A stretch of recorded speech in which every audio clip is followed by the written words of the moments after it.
ছেলেদেরও কষ্ট হয়, ছেলেদেরও ব্যথা পায়, ওরাও কাঁদে।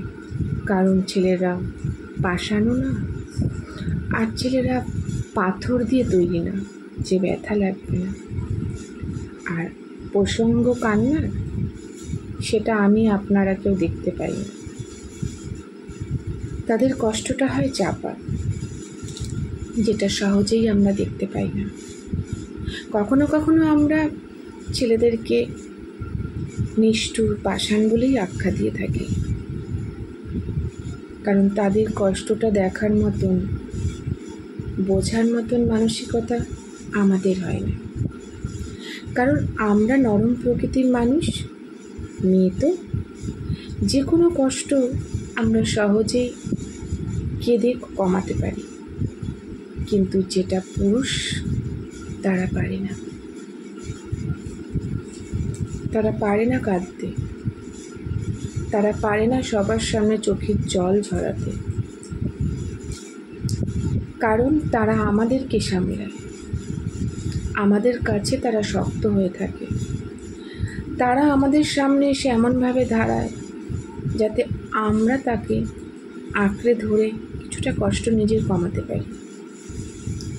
আমাদের কষ্ট কমানোর জন্যে তারা কঠিনে পরিণত হয়।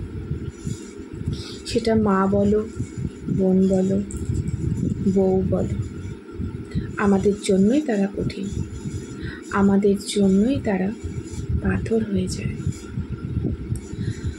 আমরা যাতে ভালো থাকি সেই চিন্তাটাই তারা করে, কিন্তু আমরাই এক এক সময় ভুলে যাই যে তাদেরও কষ্ট হয়। তারা পাষাণ নয়, তাদেরও ব্যথা লাগে, তারা পাথর নয়, তারাও কান্না করে, তাদেরও চোখে জল আসে, যেটা আমরা দেখতে পাই না। তাই তাদেরকে এ সমস্ত আখ্যা, পাথর, কঠিন, নিষ্ঠুর, পাষাণ এগুলো বলার আগে একবার তাদের দিকে, তাদের মনে উঁকি মেরে দেখা উচিত।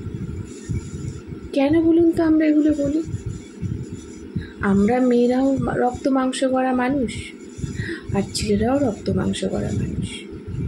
আমাদের কষ্ট হলে তাদের হবে না কেন? তাদেরও হয়।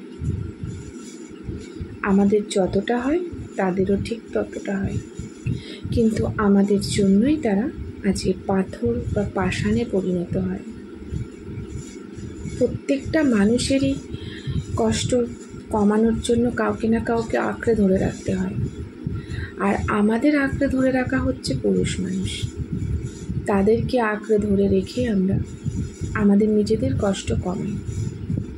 কেন পারি না নিজেদেরকে, তাকে ছেলেদেরকে কষ্ট কমানোর জন্য সান্ত্বনা দিতে? কেন আমরা ভুল বুঝি? কেন আমরা তাদেরকে এত নতুন নতুন নামে আখ্যা দিই?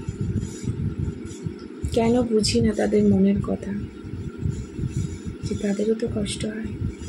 চলুন না আমরা এবার থেকে তাদেরকে সুযোগ করে দিই, তাদের কষ্ট কমানোর জন্য যাতে আমাদেরকে আঁকড়ে ধরতে পারে।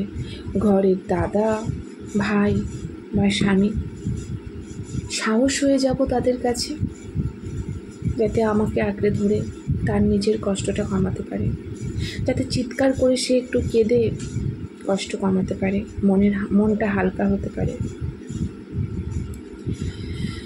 তাই পুরুষরাও কাঁদে, তাদেরও কষ্ট হয়। জানি না কতটা ভালো লাগলো।